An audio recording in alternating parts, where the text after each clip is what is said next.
Were the New Day really horny on Monday Night Raw? And there was so much food abusage, it makes me sick. What am I talking about? Well, we're going to talk more about that on this week's Monday Night Raw review right here on WGS-TV. Hey, YouTube, are you ready for your hot tag? Because if you are, it's time to work. Hi, this is Buster Graham, and you're watching WGS-TV.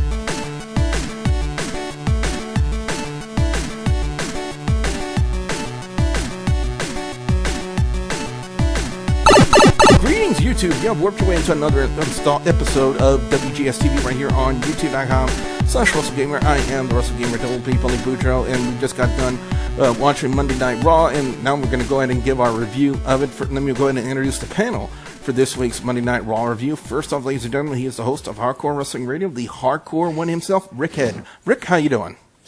I'm doing awesome, and I can never look at unicorn horns the same way ever again. He's our resident music mogul over on YouTube.com/LanceMossTV. He is the incomparable Lance Moss. Lance, how you doing? Things that make you say, what the f***? And finally, ladies and gentlemen, he's from the Big Easy. James is here. James, how you doing? Isn't bad that I was cooking tater tots when they were talking about tater tots at the end? Yeah, it's only if you're eating them. I really don't know what to say about that, but a lot of people who didn't watch Monday Night Raw, first off, what rock are you living under? But if you want to know what we're talking about, we're going to get ready to talk about it.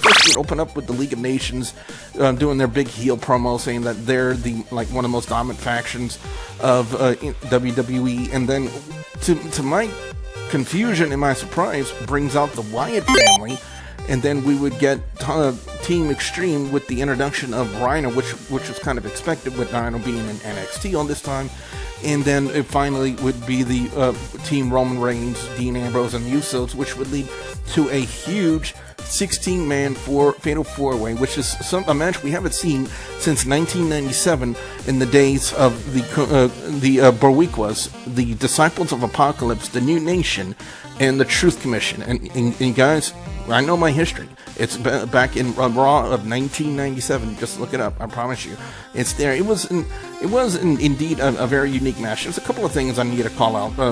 Michael Cole on Rick. First off. We all know that Tommy Dreamer has a variety of signature moves, but primarily he has two good ones, the Dreamer Driver and the DDT. He used the DDT on Eric Rowan, but whoever is in the gorilla position feeding Michael Cole information on what the moves to called it the Dreamer Driver. And to me, as a commentator personally, that is a mistake that should not be made, because a DDT is not a Death Valley Driver. Well, I agree with you is what you're saying, but we also know the WWE, they have a tendency of making up their own move names, finishing move names. And obviously they couldn't just call it a DDT, so that, of course, for the add more theatrics, the Dreamer Driver. Anybody who watches ECW, anybody who's watched Tommy Dreamer for more than 5 minutes knows what a Dreamer Driver is as opposed to a DDT.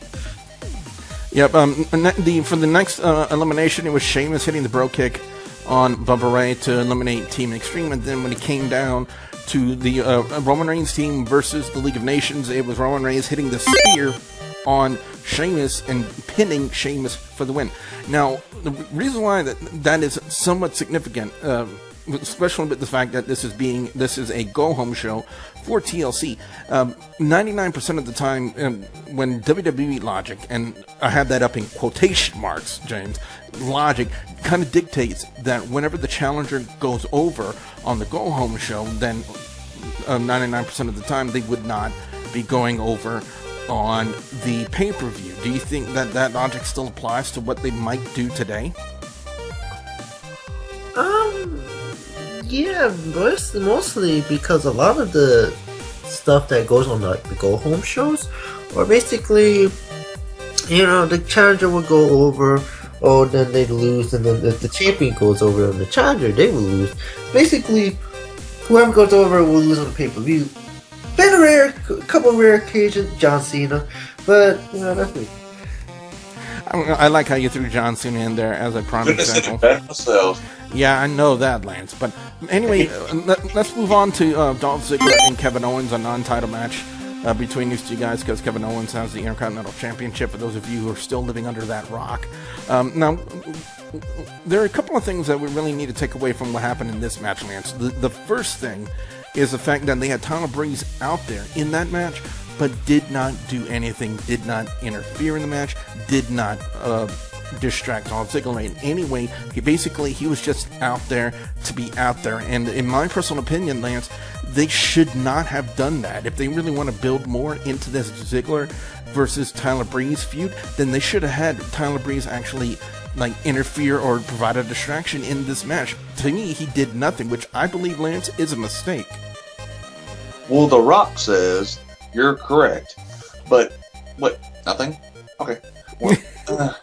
Well, yeah, I mean, yeah, they screwed the pooch on that one.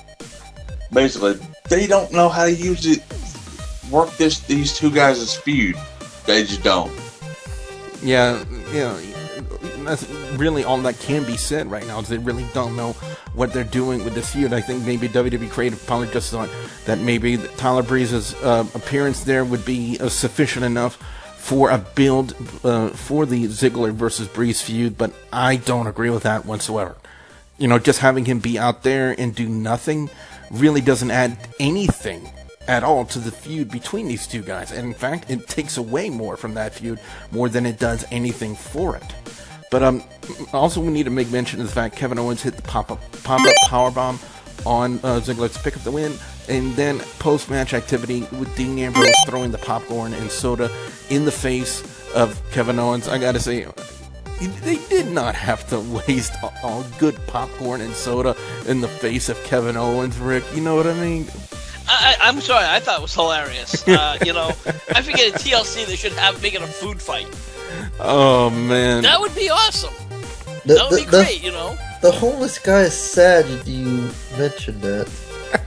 Oh, come on. Those homeless guys make more money than I do. Well, trust me, you think I'm kidding. You figure the homeless guys, off the subject, usually make anywhere between $200 or $300 a week. Sometimes $400 a week. Oh, a day. I'm sorry, a day. But anyways, just had to point that out. Well, following that, we would first see Sasha Banks and Naomi on screen getting ready for a match, and I was like, yeah, everything's right with the world. Sasha Banks is on TV. Then we find out who they're facing: Brie Bella and Alicia Fox. Everything is not right with the world. But in essence, it was still a good, solid Divas tag match for what it was. It was Naomi with the rear view on Brie Bella to pick up the win, which would prompt the New Day to come out in their unicorn horns. And if you guys don't know what I'm talking about, remember the ones that they wore on the Halloween edition of SmackDown. My worst fear has come to fruition that they brought those unicorn horns back. You know what? I hate to cut you off, Billy, but you can't call them unicorn horns. I call them the strap-on. Strap-on. That's what they look like, guys. I mean, wrestling's supposed to be PG, and you're wearing on your head. Sorry. And it wasn't just the New Day. Apparently, Team Bad got into the act too. And I'm gonna say this is probably the one and only time I wish I was Xavier Woods, because he got up and close with the rear end of Sasha Banks. And I gotta say, he's probably the luckiest man on the planet right now that he got that close to the rear end of Sasha Banks. But then again, you probably could have been feeling her up on Up, Down, Down, WWE's gaming channel. But anyway, the New Day will go on to take on the Lucha Dragons with the Usos on commentary. I really don't have any objection to the Usos being on commentary, considering the fact they really didn't add anything on commentary when it pertains to their matchup. And we also get the announcement that at TLC it'll be a triple threat ladder match for the tag team titles, the New Day defending against the Lucha Dragons and the Usos. Now, as far as this matchup goes, it was, for what it was okay. I've got to call out Kofi Kingston, especially on that very, very mistimed Hurricane Rana botch. I believe it was Sin Cara that did it, and he was already down on the ground after the Hurricane Rana was done, and Kofi Kingston still hadn't done the flip that he needed to do to sell the move. I gotta call bad move and bad timing right there on Kofi Kingston's part. But in essence, it was still a good match. It was a distraction with Xavier was getting decked by the Usos, which distracted Kofi Kingston, and allowed Sin-Cara to reverse victory roll the Kofi to pick up the win for the Lucha Dragons. Now, would this say anything? Again, we got to bring into the factor, James, that this is a go-home show. Does this say anything about what could happen with the tag match, a tag title match, with it being a triple threat match? Well, it makes it unpredictable, but I would say this. The Lucha Dragon's not going to win the tag team titles. It's unpredictable with the fact it's a triple threat. But you gotta think about this. It's basically 4 on 3. But the 3 can overrule the 4. Yeah, I just confused myself here. Well, don't do that. That's definitely something we don't want you to do.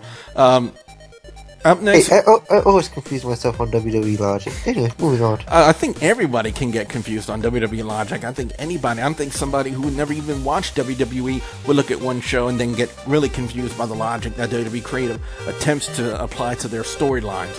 But speaking of storylines and interesting storylines, Lance, when we look back at Miz TV with Ric Flair and Charlotte, and it's something that we discussed a couple of weeks ago, especially with this whole genesis or evolution of Charlotte into becoming the next dirtiest player in the game.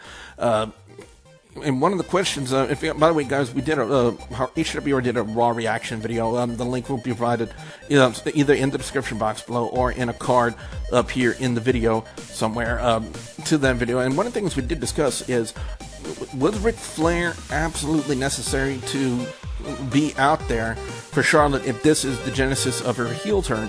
And I said yes, but I want to know what you think, Lance. Do you think Ric Flair was absolutely necessary to be out there for this segment? Absolutely not. It's like Paige said on commentary, I think it was last week in the match between Charlotte and Bayley. Charlotte and Becky Lynch. It's like, we get it. You're Ric Flair's daughter. Move on. But she needs to quit using Ric Flair, or they need to quit making her use Ric Flair as a damn crutch. She needs to get over on her own. And, I have to agree with that. It's just why the WWE feels that people, she, wouldn't get over on her own. She's a great wrestler. She does have a lot of charisma for herself, and she does carry herself well. I'm not sure if we lost Billy or not. As Billy, are you here? Yes, I am. I had to. Unfortunately, I had a phone call. I do apologize about that. No problem. Well, Billy, back to you. Well, now, Lance, I gotta disagree with you to a certain extent. When people make the association, especially with what Charlotte's trying to do now, and again, we're all assuming. We're just basing this on assumption. We're not, this is just pure speculation. We don't know anything about WWE Creative, and I don't think WWE Creative knows anything about WWE Creative. But then again, that's a video for another day and another time. If they really want to make this genesis of the heel turn, and have her be the next dirtiest player in the game, then I believe Ric Flair's presence in there was absolutely pivotal for that, because I really don't think that Charlotte could do it on her own. Okay, Billy, I have a question. Yeah. How many times has when them making the kid the next whoever actually worked? It's never worked, and I'm very glad because one example, and I never got to mention this. Thank God we never saw Randy Orton in a cowboy hat and a cast on his arm. And you know what? You literally took the words right out of my mouth. Because if you look at Randy Orton, when he first came out, he did do the old gimmick, the old, taunt, which Orton, his father, was very well known for. But I'm sorry, Randy Orton made himself. He created himself. Even if nobody knew who Cowboy Bob Orton was, Randy Orton would have been where he is today on his own. And that's what a lot of wrestlers need.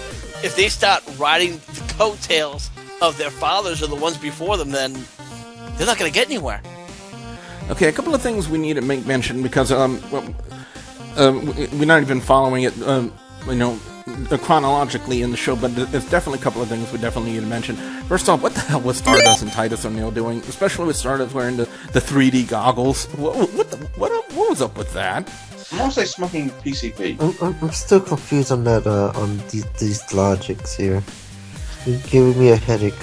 Well, I'd say if you ask me, when I first saw it, I thought they were going to try to do something like an odd couple type tag team, like they paired up Daniel Bryan and Kane in Team Hell No, but I don't know, Billy, that just didn't seem to be the case during the match. It seemed like he was, during the Stardust match, Titus O'Neil was out at ringside and actually distracted him to help him get the loss.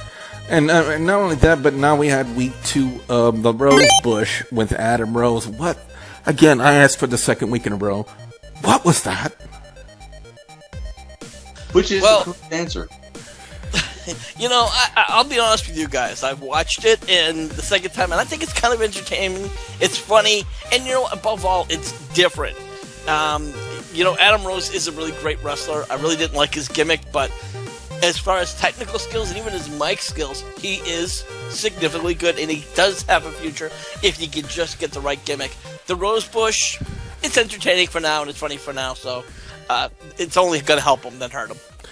We would have, once again, a matchup between Ryback and Rusev, and I guess they're going to allow Lana, to change her hairstyles, which I'm actually glad for, because we definitely know how extremely hot Lana is. And again, I say it for the second week in a row, Rusev, you are a very, very lucky man.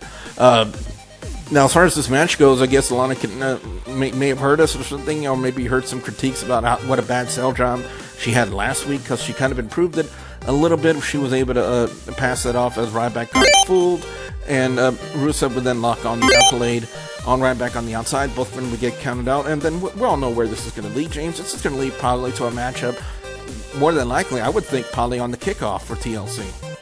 Yeah, I guess that's the main thing. It's like, you think about it, it's like, okay, both of them got counted out. Double count out. No. Rusev got counted out last week. This week's a double count out. I think it's gonna have like this weird like no count out type thing, or it's gonna be weird. But Rusev is gonna go over on Ryback. Billy, if I could just add real quick, James did add in an interesting point, and one could wonder if they plan on doing maybe a Falls Count Anywhere match. I don't know if that would be necessarily a good thing, especially when your pay-per-view is tables, ladders, and chairs. I know WWE tried to do something incredibly stupid last year and did tables, ladders, chairs, and stairs, and I still say to that day that was horrible. If you guys don't remember what the stairs match was, it was Big Show and Eric Rowan, and that matchup was just... I thought it was Kane. No, it was Big Show and Eric Rowan, and that matchup was an utter disaster from the get-go. So if they do a Falls Count Anywhere match, then I don't see the match happening on the kickoff show. It would make it part of the main roster, or main show, rather. But really, I don't see a Falls Count Anywhere match really being anywhere significant in a gimmick in pay-per-view, which is tables, ladders, and chairs. But then again, WWE's been known to be retarded with some of their logic as of late, and they might actually go tables, ladders, chairs, and Falls Count Anywhere. And to do that, I got a couple of middle fingers right here for you, WWE. But if they would have done that, they would have done it already. Yeah. Up next, as we did mention, Swagger did take on Stardust. One thing we did not mention is the matchup was already halfway freaking over when they came out from commercial break, so I don't understand why WWE did that. And then Titus O'Neil was already on commentary, and then Alberto Del Rio would come out, and we all thought, with them doing the League of Nations gimmick, that they were going to drop this whole storyline for the United States title between Swagger and Del Rio, but apparently they're not. They're going to go forward with it. Because after the match was over, Swagger locked on the Patriot Lock to get the win on Stardust, and after the match was over, Del Rio would attack Swagger with the chair, and then Titus O'Neil, for some reason, would point out to Del Rio that Stardust was behind him, and Stardust would end up getting pummeled with the chair. So where's the Ascension when you need them? Probably nowhere to be seen. Probably back on NXT, where they can actually be used properly when WWE Creative has their fingers I think the Ascension's in detention. The Ascension's in detention. Swagger would end up getting a chair to kind of fend off Alberto Del Rio, and as Del Rio would try to make his escape, he would trip over Zeb Coulter's scooter, or the Coulter scooter, or whatever funny name we could come up for it. And backstage, that would kind of piss off and enrage Alberto Del Rio to a point where Lance, I got to ask you, there are a couple of things that we could take from this. You know, and my two questions are we looking at a breakup of Mex America, or could this be a huge swerve that they're doing with Zeb Coulter and Del Rio? WWE ain't that clever.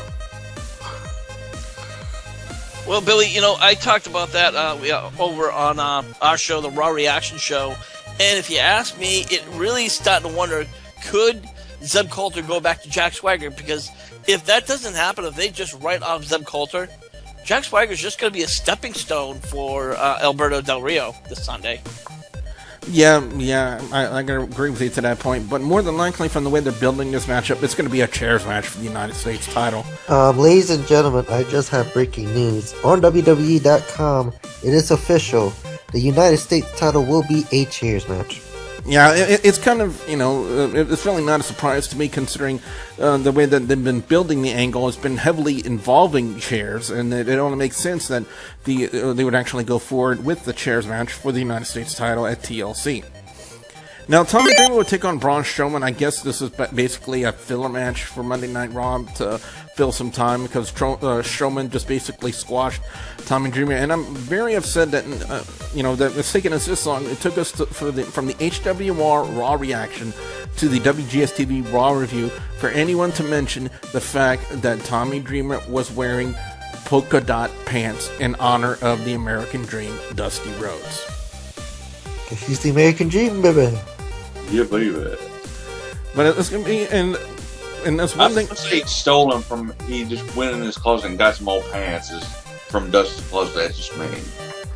But we would find out that there was going to be an 8-man tag team tables match, an elimination match, which is going to feature Team Extreme or Team ECW, whatever, which one you guys feel more comfortable saying, taking on the Wyatt family. So that's going to be interesting in itself. So this TLC card is actually turning out to look pretty good. And speaking of that, we would end the show with a big confrontation between Roman Reigns and Sheamus. And again, back to the food references. I don't know why, but Roman would kind of goad Sheamus in saying that he thought Irishmen have big potatoes, but apparently Sheamus has tater tots. And then it would lead to this big confrontation between the two, and it would go all over the arena. For one thing, Rick, I'm surprised that when Reigns threw Sheamus into that structure of tables, ladders, and chairs on the staging area, that thing did not collapse on Sheamus. Yeah, I have to admit that was kind of like a scary moment, but fortunately it didn't go south. Because if it did go south, we could have seen another WWE champion on the shelf. Yep, definitely. But then they would take it all the way back to the ring, and then it would end with Roman Reigns spearing Sheamus through a set of tables. So now, if you think about it with this logic, Roman Reigns pins the champion in a tag match, and he goes over on him in the finale of your go-home show in a confrontation. Now, if that's not really concrete logical evidence that WWE Creative will not be putting the title on Roman Reigns, I would say, then let's just say that anybody can write a WWE storyline. But we also have to take into account, ladies and gentlemen, that WWE can also be heavily pushing towards one side, make it appear that they're doing one thing while at the same time actually doing something else. I would not be surprised, James, if we saw Roman Reigns come out with the championship at TLC. As I said on HWR, the only reason why I don't see it is because you have to add the factor of the League of Nations. If we could bring in the factor is, would it depend on how well they do in their matches? That's true, but here's the thing: Wade Barrett's not in a match. Not yet. Rusev technically is not the match. The only person in the League of Nations that's in a match is Alberto Del Rio with the United States Championship. And Sheamus. Sheamus, we don't count that because we were talking about Sheamus already. But the other members is the fact that, they are going to get involved no matter what. No matter what it is. Sheamus has this. They're not going to drop this League of Nations. You always have to count the fact. It will be the League of Nations. I mean, yeah, you have, Roman Reigns got Dean Ambrose and the Usos, but they already are in their own matches. Usos in the tag team ladder match, and Dean Ambrose fighting Kevin Owens for the Intercontinental Championship. But you're not going to see them much. You're only going to see the League. Yeah, definitely. Well, ladies and gentlemen, overall score of Monday Night Raw this week, the go-home show to TLC, was actually a very decent show, especially with the fantastic way, I got to say, to the start of Monday Night Raw, especially with the confusing appearance of the Wyatt family when the League of Nations were trying to put themselves over on their heel promo. I mean, nobody really understood exactly what they were doing there until they brought out Team ECW and then the Roman Empire team, and then it would lead to a great 16-man tag match and everything like that. My overall score is going to get a 3.75 out of 5. Best match of the night, I'm actually going to go to that Fatal 4-Way 16-man tag team match. It was a fantastic way to start off Monday Night Raw. It was a great way. Nobody knew exactly what they were going to do with that one right there. So, again, that's something that WWE has been missing as of late in their programming and their creative direction, is that unpredictability factor. Nobody knew exactly what was going on, especially to the point where, well, we all knew what the League of Nations was doing out there, but nobody had any clue, any idea what was going on when the Wyatt family got out there. And then, of course, the idea would become clearer and clearer when Team ECW and the Roman Empire team would come out there. But the fact of the matter is that WWE is starting to show some signs of a new turn in the creative direction. And that's, having that unpredictability factor is something that they haven't had in quite some time. And that's something that is sorely missed and sorely needed in today's programming, is that unpredictability factor. Because I've said on time in and time out, when wrestling becomes predictable, it becomes boring. However, there is one exception to that rule, is that if the execution is there, then the predictability is excusable. But if the execution is not there, then it's not excusable. WWE really needs to start making their product, unpredictable again. Start with new, fresh ideas, because what they're doing today is actually kind of worn out. Speaking of worn out, my worst match of the night is Ryback and Rusev, solely for the fact that we saw this last week, we had to see it again. Why? That's all I'm going to say. Rick, over to you, your overall score and your picks for best and worst match or segment of Monday Night Raw this week. Well, it's definitely, Raw's been getting better. 2 weeks ago was an absolute disgusting show, and then the last week was a little bit better, and this week it's getting better. And that's in hopes that they're pushing for the TLC pay-per-view. I have to agree with you, opening match, awesome. I thought the Strowman Dreamer squash match was just boring. It was a burnt time burner, and that's all it really was. I do want to make one little statement. We talked about Roman Reigns and how he could possibly win the title. And I've said it on a blog. I've said it on our chat room, HWI chat room, in the group section, that I see Reigns winning the title going all the way to WrestleMania. Because if Sheamus wins the match now, he's going to be nothing what Reigns said is but a footnote. And I just don't see that happening. Yeah, that's definitely a plausible scenario to apply to that storyline as to where they go with that. But if WWE was really interested in pushing this League of Nations gimmick, which apparently is the only reason why they brought that together, on the assumption that we had last week, is the fact that Sheamus probably couldn't garner the necessary heat that Seth Rollins could just on his own. But that would probably be the only reason why they brought the League of Nations together. But if they really want to go forward with that gimmick, if they really want to go forward with that faction, I really don't see Roman Reigns coming out on top of that. But then again, we could be wrong. WWE has for some time, has pulled the wool over our eyes and actually has pulled a swerve on us. It has happened before, and lightning could strike twice at TLC. You never know. Lance, over to you. Your overall score and your picks for best and worst match or segment of Monday Night Raw this week. Okay, overall, I'll give it 3.5. Really good show, except for there towards about halfway the second hour, got a little drawn out. Best match, like, it's pretty much unanimous so far, is the kickoff match with the 6,000 man tag match, whatever the hell. Best segment, I gotta go with what I'm calling the Dean Ambrose Don't Care, where he just threw his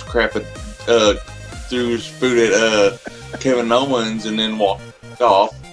Worst match, I must give to the Jack Swagger and Stardust match, because they didn't even give them a freaking entrance. They just went straight down. They just went straight into the match. What the hell? Not only the start of the match, but halfway through the match. Yeah, the hell. Shows how much faith they have in them. Yeah, so you know what? I might actually change my pick from worst match of the night to that, just based on that. And again, it's not disrespectful to Stardust or Jack Swagger, but it's the fact that WWE Creative decided, hey, let's go ahead and start a match halfway through commercial break. Yeah, really smart move, WWE. James, finally, go ahead. Say Kevin Dunn. Yeah, I think he should be just that, done. Friendly, James, over to you. Your overall score and your picks for best and worst match or segment of Monday Night Raw. 3 out of 5. I'm gonna say best match will be the opening match. The worst match or segment. The worst match, I'm going to give. I might as well just give it to the last match, the Tommy Dreamer Braun Strowman match. I mean, it's kind of predictable. Braun Strowman's gonna beat up Tommy Dreamer. What do you expect? I'm gonna give the honorable. Yes, I'm gonna use MVPs. Honorable mentions for worst segment to Miz TV. I kind of understand it, but you know, me being the former Divas correspondent, even though y'all will never. What do you mean former? You're still the Queen of the Divas, Shane. Still the Queen of the Divas. What do you mean former? Because I'm not here that often, so somebody had to take my place. Anywho, but the fact is that you're right. Ric Flair really doesn't need to be involved in it. The only reason why is because they want to make Charlotte a better heel. The fact is that Charlotte was a good heel in NXT, and she wasn't really using the Ric Flair type stuff in NXT. But if you think about it now, with it's WWE, it's the main roster. They gotta make her push that Ric Flair on us. She didn't do that in NXT, but she got to have her push it on the main roster. And you know, I still don't see Paige winning the Divas title, but you could see maybe Becky Lynch getting involved at TLC and Ric Flair getting involved. Yeah, those are definitely factors to consider, especially with what they've been doing as of late, not only with Paige and Charlotte, but Becky Lynch and Charlotte at the exact same time. So, again, that's something to factor in when they have the match at TLC. But anyway, guys and gals, you heard what we've had to say about Monday Night Raw. What we want to know from you guys out there, your thoughts on Monday Night Raw. What are your overall scores? What are your picks for best and worst match or segment of Monday Night Raw? Do you agree with what we have to say, or do you guys have a different opinion? And if so, what is it? We'd love to know what you guys think. Be sure to put your comments in the comments section below. Don't forget to like, favorite, and subscribe. Rick, where can fans check you out on HWR? Well, they can always check us out over our YouTube page. That's youtube.com/HWR show. We have our podcasts, we got tribute videos, shoot videos, and much, much more. But you're not going to be able to see what we have up to date if you don't get over there and subscribe. Lance, what can fans expect to see when they come visit your channel over on youtube.com/LanceMossTV? Album reviews, NASCAR discussion videos, Redneck Gorman cooking videos, musical equipment reviews, some rants, and every Wednesday I go live with Lance Moss TV and friends. I never know who's going to show up. It's 8 Eastern, 7 Central, 5 Pacific. come by and hit a subscribe up. And hit me on Twitter. It's @LanceMossTV. And finally, ladies and gentlemen, he is currently adding a collection of tater tots to his hamburger statues of the Bay Area MVP known as Will that he keeps hidden in the basement of the Houdat Temple. It's James from the Big Easy. You know, I'm cashing in my money in the bank right now, briefcase, to shut you up about that. I'm getting sick of it now. James, where can people check? And tater tots just don't seem to go hand in hand. Call me crazy. It doesn't. So, Billy, I would. And yes, that was pun intended. I'm gonna now say this. I forbid you to say that now. Okay. Say it again. You do it. I'll quit. Like I'm already here already. That much. I am on Twitter @FatBoy504. I do random retweets, talk about sports, and that's my life, really. And, you know, when I'm not working, I'm gonna be on twitch.tv/FatBoy504. And, Billy, I'm gonna hurt you with the duck chair. WGS-TV is on social media, on Facebook, Twitter, Instagram. You can ask me questions. Links will be provided in the description box below. And as always, guys and girls, I'll have a couple of videos in the annotations at the end of this video for you guys to check out as well. So with that being said, for the hardcore host of Hardcore Wrestling Radio, Rick Head, James from the Big Easy, and the incomparable Lance Moss from Lance Moss TV, I'm the Wrestle Dude. There will be one of you Joe saying we'll see ya at the next Warp Zone. Whoa, whoa, whoa, whoa, whoa, whoa, whoa, what the fudge? What was that? Look like a Press the button in the second position. And that's number 3. Right. Alright, the next number is 4.